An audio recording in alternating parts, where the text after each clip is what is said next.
تو یہ ایک نئی بحث چھڑ گئی ہے کہ اسلامیہ یونیورسٹی کا جو واقعہ مشہور ہوا ہے کیا یہ درست ہے یا غلط ہے؟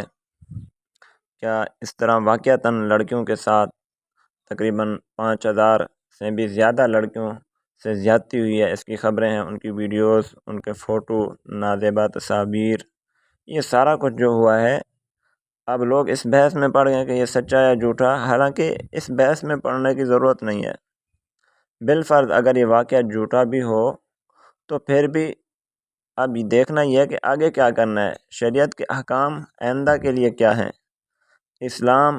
مذہب اسلام نے آج سے 1500 سال پہلے اس طرح کے واقعات کے متعلق کیا کہا، اس کی طرف غور کرنا ہے۔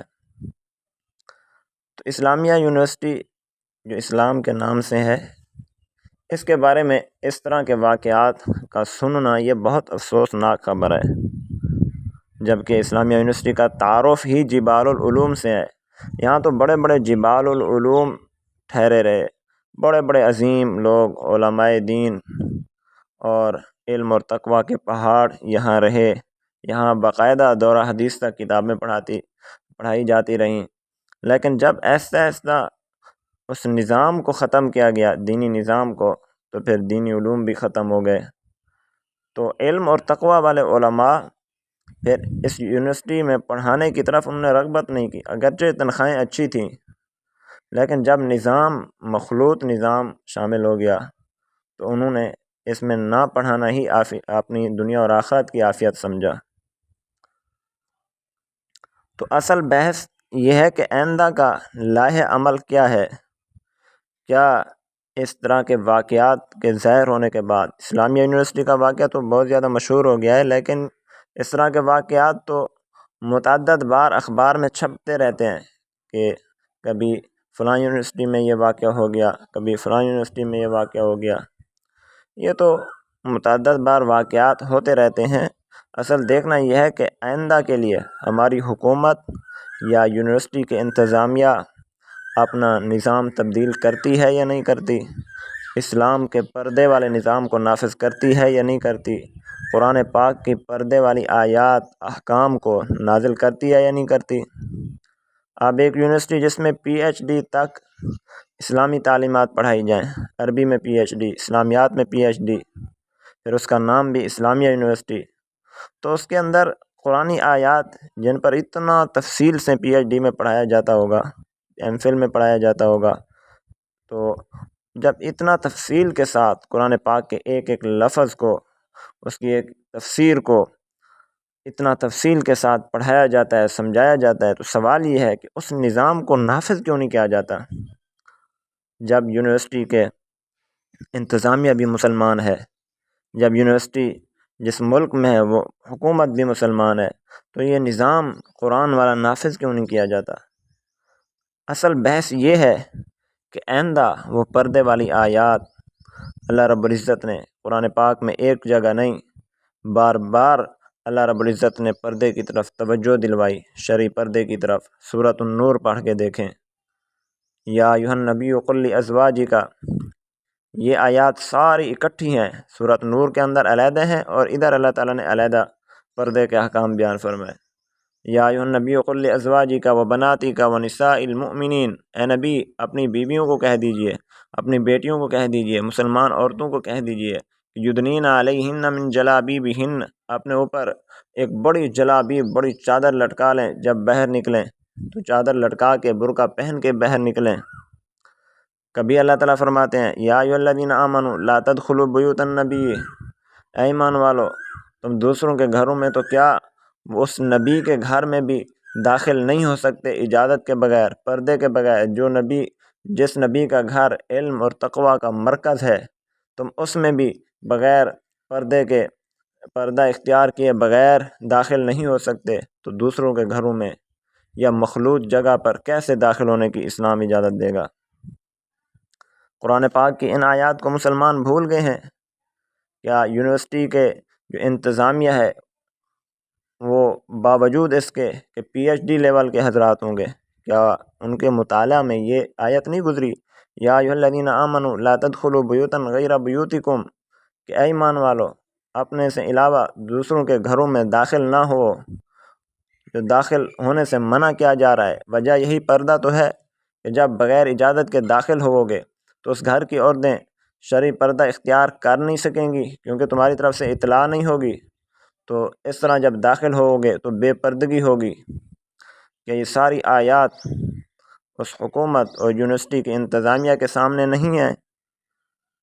قل للمؤمنین یغضوا من ابصارہم ویحفظوا فروجہم، اللہ تعالیٰ نہیں فرما رہے کہ ایمان والوں سے کہہ دیجئے کہ اپنی نگاہوں کو نیچا رکھیں۔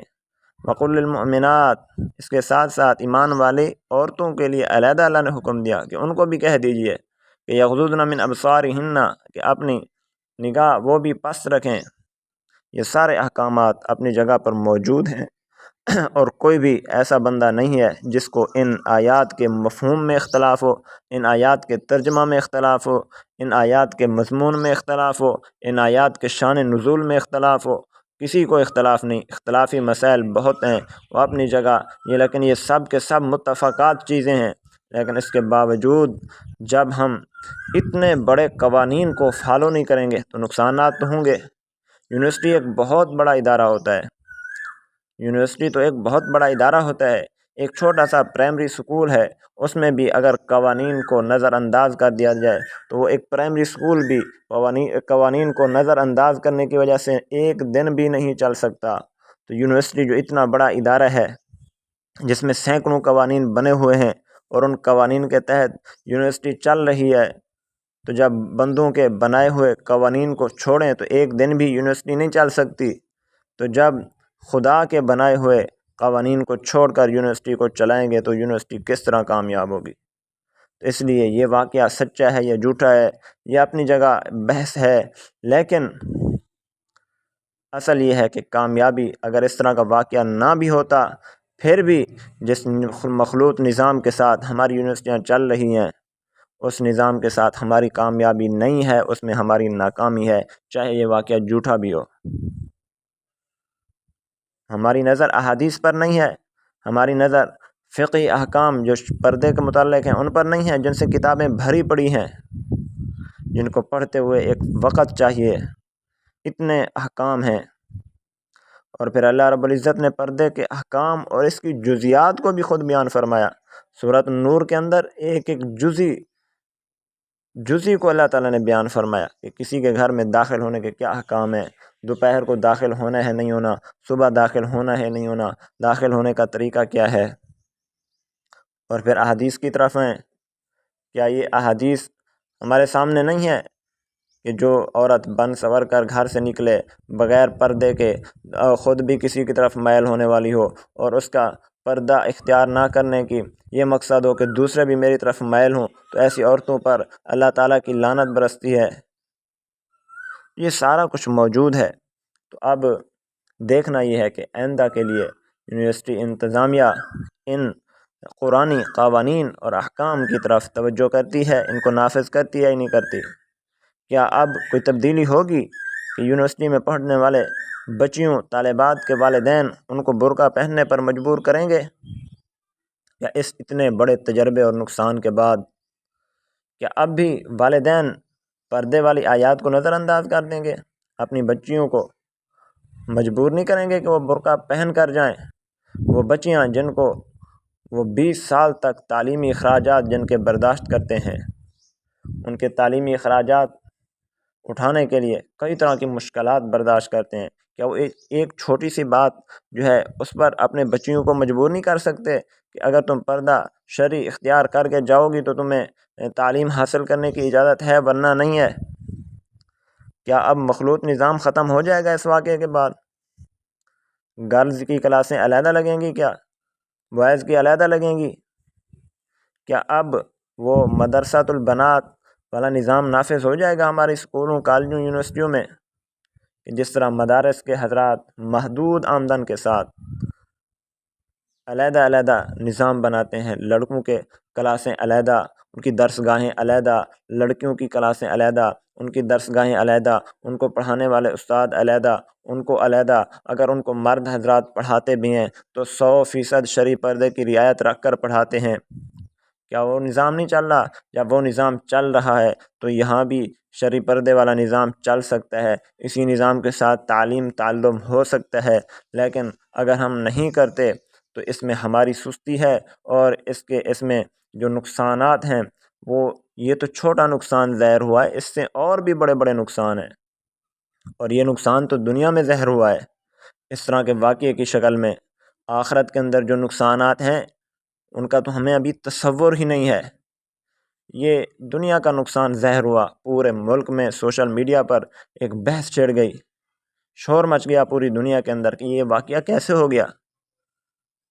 اب لڑکیاں بھی پریشانی میں ہیں کہ جب حکومت نے یہ حکم دیا کہ تمام ملازمین کا خون ٹیسٹ کیا جائے، اور ملازمین بھی پریشان ہیں، جبکہ آگے قبر میں جب سب اکیلے ہوں گے تو اس وقت اتنا بڑی پریشانی ہوگی اس بے پردگی والے نظام کو نافذ کرنے کی وجہ سے، جس کا ہمیں تصور ہی نہیں ہے۔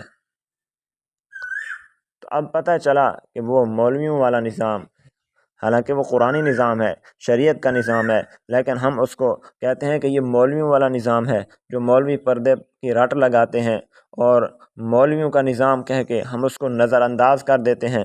اب اس تجربے سے پتہ چل گیا کہ وہ مولویوں والا نظام جس کو ہم کہتے ہیں، جس کو اپنے مدارس کے اندر نافذ کرتے ہیں، اس سے ہمارے لڑکوں کا بھی تحفظ ہے، ہماری لڑکیوں کا بھی تحفظ ہے، اور یہ نظام جو قرآن سے ہٹ کر ہے، ان آیات سے ہٹ کر ہے، اس میں ہمارے لڑکے بھی غیر محفوظ، استاد بھی غیر محفوظ، یونیورسٹی کے ملازمین بھی غیر محفوظ، اور ہماری لڑکیاں بھی غیر محفوظ۔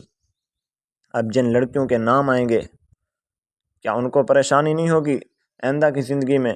ان کو رشتے کی پریشانی، اور جن کے رشتے ہو چکے ہوں گے، جن کے رشتے طے ہو چکے ہوں گے، کیا ان کو ساری زندگی کے لیے پریشانی نہیں ہوگی جب ان کے نام سامنے آئیں گے؟ تو یہ سارے نقصانات مسلمان برداشت کر رہا ہے، لیکن اسلامی نظام کو اپنے اوپر جاری نہیں کرتا، اس کو مشقت سمجھتا ہے، اس کو آسانی سمجھتا ہے، حالانکہ یہ مشکل ہے، یہ نقصان ہے، یہ خسارہ ہے، اور وہ پردے والا نظام وہ رحمت ہے اور آسانی ہے۔